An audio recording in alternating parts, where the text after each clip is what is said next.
क्योंकि बहू झूठ नहीं बोलती। सुधा और राकेश के 3 बेटे थे। शादी के बाद तीनों माँ बाप से दूर रहते और सिर्फ त्योहारों में आते। माँ जी, पिताजी, अगली बार आप लोग हमारे घर आइएगा। अरे नहीं बहू, सब यहीं आ जाते हैं तो घर खिला खिला लगता है। हाँ बहू, तू हमेशा बुलाती है तो जरूर आएंगे तेरे पास भी। हाँ, दीदी का घर बड़ा जो है, सब कुछ आपने शादी के बाद दीदी को ही तो दे दिया था। हमें भी दिया होता तो हम भी बड़ा घर लेते। क्यों सुनील?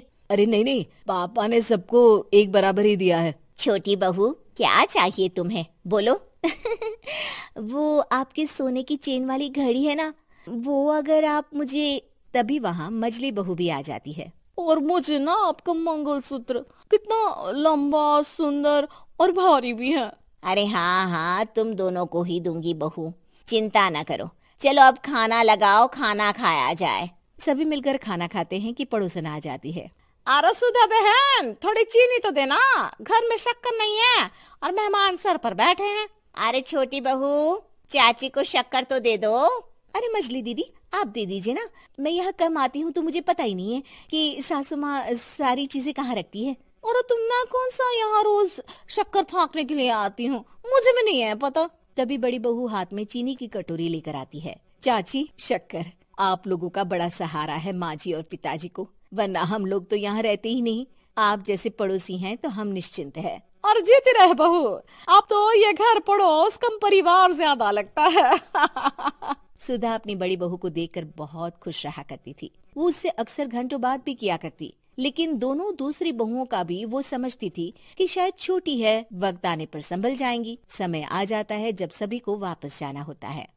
माँ जी, हम लोगों की फ्लाइट पहले है, हमें इजाजत दे। वो सास के गले लगकर चली जाती है। थोड़ी देर बाद छोटी बहू कहती है, माँ जी, मैं ना ये सोफे के कवर और चादरें ले जा रही हूँ, यहाँ तो ऐसी ही पड़ी रहेंगी। हाँ बहू, ले जा।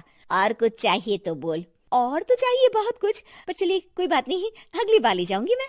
ऐसे ही मंजली बहू भी घर का बहुत सारा सामान ले जाती है। सभी के जाने के बाद सुधा राकेश से कहती है, घर कितना सूना लग रहा है ना। हाँ, और खाली भी। तुम्हारी दोनों बहुएं सब बटोर गई। अरे ठीक है ना, हम दोनों ही तो हैं, कितना सामान लगेगा। फिर उन लोगों की नई गृहस्थी, इतना मत सोचा करे। समय बीतता है। ऐसे ही हर साल त्योहारों में सुधा और राकेश के बच्चों की बहू आते और जाते वक्त ढेर सारा सामान पैक कर कर ले जाती। लेकिन कुछ ही सालों में सुधा का देहांत हो जाता है। पिताजी, आप यहाँ अकेले क्या करेंगे? हम लोगों के साथ चलिए। अरे नहीं बहू, इस घर में सुधा की यादें हैं, मैं उसे नहीं छोड़ सकता हूँ। अब तुम लोगों की माँ नहीं रही। देख लो, वैसे तो मैंने उसके जीते जी सब कुछ दे दिया है, लेकिन कुछ उसका पर्सनल कीमती सामान था जो ये है, ले लो। सामान में होती है एक घड़ी और एक मंगलसूत्र। माँ जी ने कहा था कि वो ये घड़ी मुझे देंगी। हाँ, पिताजी, माँ ने सबके सामने ये घड़ी सरिता को देने के लिए कहा था। उठा लो सरिता माँ की घड़ी। अब क्या था, छोटी बहू फट से घड़ी उठा लेती है। और पिताजी, ये मंगलसूत्र तो माँ ने मुझे ही देने को कहा था, याद है ना? वो सभी की ओर इशारा करती है। तू भी ले ले ये हार बेटा, कोई बात नहीं। मंजली फटाक से हार उठा लेती है। ससुर बड़ी बहू की तरफ देखते हैं। तुझे क्या दूं बेटा? पिताजी, माँ ने एक चीज मेरे लिए भी रखी है।